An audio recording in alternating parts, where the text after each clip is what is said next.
Hello, this is Dr. Grande. Today I'll be analyzing the case of Dingo Dinkelman.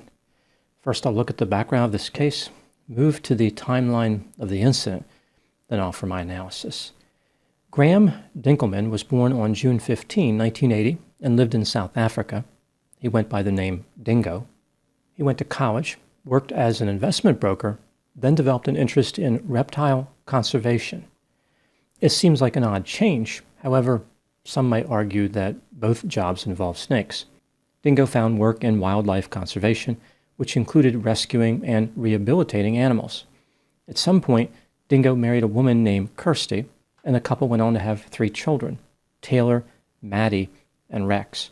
All Dingo's family members appeared to share his interest in wildlife. Sometime around 2016, Dingo started a YouTube channel featuring videos with him interacting with various animals, including snakes and crocodiles. His YouTube channel gained 400,000 subscribers and was viewed 75 million times before being shut down in February 2022. Dingo uploaded a video on Instagram to explain what happened. His channel had accumulated 3 copyright strikes in a 90-day period. Dingo started a new YouTube channel called Dingo Dinkelman Reloaded. He worked his way up to over 100,000 subscribers and almost 16 million views. In 2021, Dingo established a reptile farm in South Africa to provide hands-on educational experiences to the public. He also traveled to various countries and engaged in conservation-related activities. Now moving to the timeline of the incident. At the end of September 2024, Dingo Dinkelman was bitten by a green mamba, which is a venomous snake. Physicians put him on a ventilator and induced a coma, but they did not achieve the desired outcome. On October 26, 2024, about a month after being bitten, Dingo Dinkelman died. He was 44 years old. Now moving to my analysis. Here are my thoughts on a few areas that stood out to me in this case. Item number 1. Dingo's YouTube channel featured a lot of risky behavior, which could be viewed as unbelievably reckless and wildly irresponsible. There's a sense that Dingo made an already dangerous activity, handling snakes and crocodiles, even more dangerous, almost like he was looking for trouble. Here are a few video titles from his channel which appear to support this theory. Death at Dingo's, Big Problem, My Giant Snake Escaped, Swimming with My Giant Anaconda, Can I Swim with the King Cobra, One Night in the Cage of Death with 6 Mambas, Whole Night in Python Enclosure, Can I Survive, King Cobra Tries to Eat My Finger, Black Mamba, I Made a Big Mistake, Close Call with Black Mamba in a Cabbage Field, Deadly Crocodiles Chase Me, and Too Many Baby Deadly Snakes, What Do I Do Now? I think he meant deadly baby snakes instead of baby deadly snakes, but either way. In several of his videos, Dingo would position himself in front of snakes and crocodiles and then try to avoid getting bitten. On many occasions, he would get down on the ground in front of the snake, I guess trying to offer the snake a fighting chance to bite him. Dingo appeared to be aware of how dangerous snake venom was.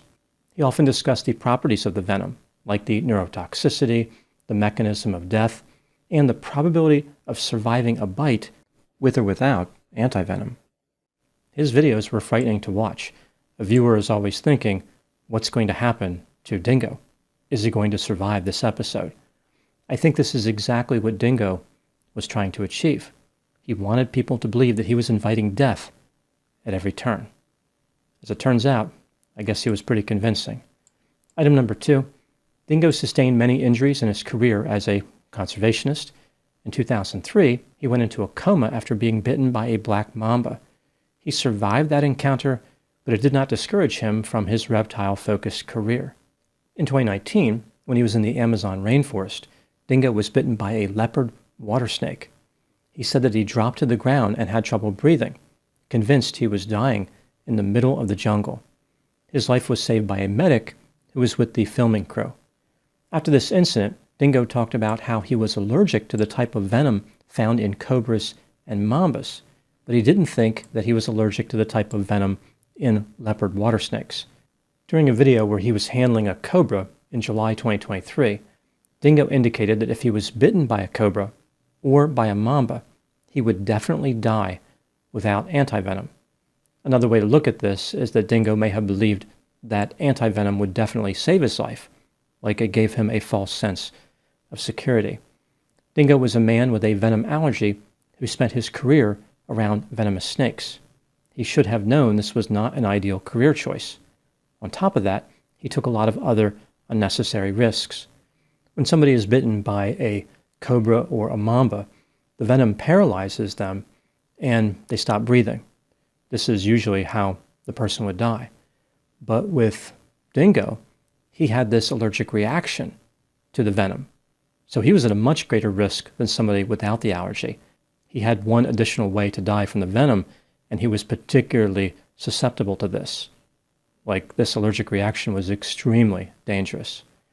Item number 3, Dingo had a video disclaimer on some of his videos, which indicated he was a trained professional and had extensive experience working with deadly animals. People were cautioned against recreating any of the animal encounters seen in the video. Perhaps Dingo should have sought more training because he did not appear to know what he was doing. Item number 4, when talking about the reason he was put on this earth, Dingo explained how he wanted to help people connect with animals. His mission was to reach people who had no experience with wildlife and who were scared of snakes and make them passionate about conservation. I would say that getting killed by a snake is probably not the best way to alleviate people's fears and make them pro-snake, mostly because of the dying part. Item number 5, after an article about Dingo was published in 2022, many people referred to him as South Africa's Steve Irwin. Steve was a famous Australian conservationist and wildlife educator who tragically died near Port Douglas, Queensland in 2006 after he was impaled by a stingray barb. He was often criticized for playing it fast and loose with safety. For example, one time he held his infant son close to a crocodile during a feeding demonstration. Considering how the men earned similar reputations, Dingo lived up to Steve Irwin's legacy. He even died at the same age as Steve Irwin, 44 years old. There's another parallel available in the situation, specifically between Steve's home of Australia and Dingo's home of South Africa. Due to the notorious 1980 Chamberlain case in the Northern Territory, pop culture references like "a dingo took my baby" have become popular. Given Dingo Dinkelman's habit of referring to snakes as babies, he might think of this case as "my baby took a dingo." Item number 6, what do I think happened in this case? This is just a theory, my opinion. Dingo Dinkelman was impulsive, irresponsible, sensation-seeking, reckless, and fearless. He may have been interested in conservation, but his primary goal was self-promotion. Knowing that dramatic videos attract a lot of attention, Dingo engaged in hazardous behavior with snakes and crocodiles. The inherent risk was too low for him to create the desired level of interest, so he deliberately placed himself in more danger. Dingo always seemed to be aggravating the animals that he was showing on camera, poking them, prodding them, grabbing them, making quick movements to see how they would react. There is the sense that he was always just one bad decision away from playing Twister with the creatures. In one video, Dingo stood behind a crocodile and kept pushing his tail to elicit a response. As Dingo engaged in risky behaviors like this, he talked about how he could die at any moment because the animal was so dangerous. Like what he was doing on camera was living life on the edge. I believe it's likely that Dingo was bitten by the green mamba because he was deliberately irritating the snake. Green mambas are deadly, but they don't tend to attack people. They are shy and usually disappear into vegetation when disturbed. It's not like the snake broke into Dingo's house using a crowbar and attacked him when he was sleeping. Dingo was probably the aggressor. Given his venom allergy, he knew, or should have known, that any snake bite was likely to be fatal to him. Maybe Dingo believed the antivenom would provide him 100% protection, but this would not be true even without his allergy to venom. A false sense of safety may have contributed to Dingo's behavior, but I think his real problem was that he enjoyed the excitement of danger. The increased risk of death due to the allergy only made it more appealing. Dingo enjoyed what he was doing. He liked the idea that any moment could be his last. Living on the edge made him feel more alive. Unfortunately, In the end, it also made him feel more dead.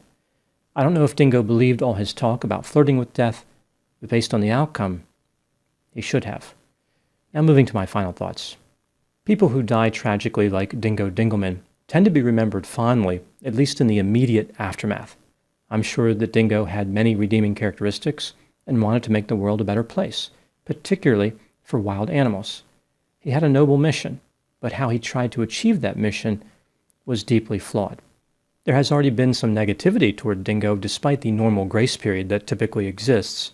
A lot of people just can't ignore how Dingo ignored safety. They are saying things like, he was a great guy, but I never liked the way he behaved. He sent the wrong message to people about how to interact with reptiles. Others might try to make his death seem less tragic. They might say things like, well, Dingo died doing what he loved, or he lived the dream, hanging out with snakes all the time. I guess that's a positive to some people. That's not a bad point, but one could also say his death will represent a terrible nightmare for his family. It'll cause a path of destruction in their lives. Dingo's failure to behave responsibly was not a choice that affected only him. Perhaps the lesson learned from Dingo's life is how not every person is built for every career. An individual with a venom allergy should not work with venomous snakes. It seems like common sense, but it's not obvious to everyone.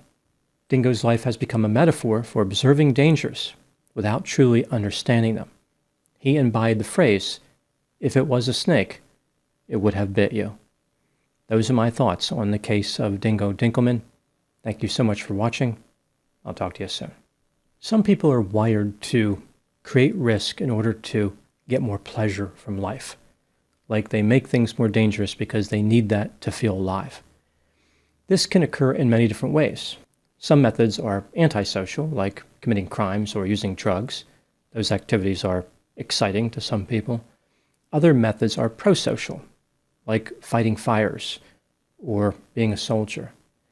I think what happened here with Dingo Dinkelman was he viewed his work with reptiles as prosocial, which I think would be a popular opinion about that line of work. But I really think he was doing it because he was trying to promote himself and he was trying to gain excitement. I think he wanted to be a big star, and I think he wanted to know what it felt like to live life on the edge. He wanted people to view him that way too. Like this was a man of danger. This was a man who was willing to engage in all types of risky behavior with these reptiles. He was fearless. So, was it prosocial? Again, I think he was trying to be, but I think sometimes that's just an excuse. Sometimes that just justifies all the risk. So a person will say, well, look, what I'm doing is good, therefore it doesn't matter that I'm always in danger. I think the bottom line with this case, with Dingo Dinkelman, is that the risk was unnecessary. He wasn't running into a burning building to save people. It wasn't like this could be justified with a trade-off, like it was worth the risk to save someone else. He could have handled the reptiles safely. There was no need for all the theatrics. He could have just said, hey, here's a reptile, here's what it does, here are the characteristics of the poison. You know, he could interact with it safely from whatever distance that requires and just leave it at that. Instead, he ramped up the risk. He caused something to be more exciting than it needed to be and more risky than it needed to be. He created a hazard. So that leaves a challenging legacy for Dingo. It's unfortunate because I think he did set out to do good, but ultimately, I don't know if he really did. I'm not sure the lesson he left people was really about how noble it is to try to save reptiles. I think the lesson is more like what not to do when trying to save them. Just a quick reminder to consider supporting me on Patreon. I have about 300 pre-release videos on there right now, and these videos are of the same quality as the ones that appear publicly on my channel. I will put the link to Patreon in the description for this video.